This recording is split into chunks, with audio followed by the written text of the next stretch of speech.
seconds. Also, what is of note is that Citibank missed expectations on their earnings pretty convincingly. I mean, they're down, like everything else, about 0.75%, not that big of a deal.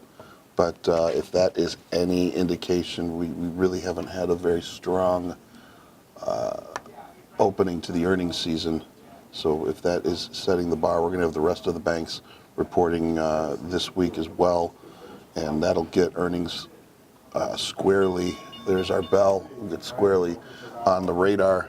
Relatively calm open, extending the losses just a touch, nothing big. VIX bounces, trading just below the 20 mark, up 1.5 points, which translates into about 8.33%.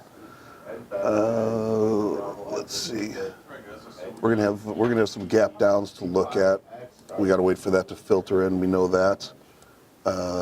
We do have 2 gap ups in Alcoa and Snap.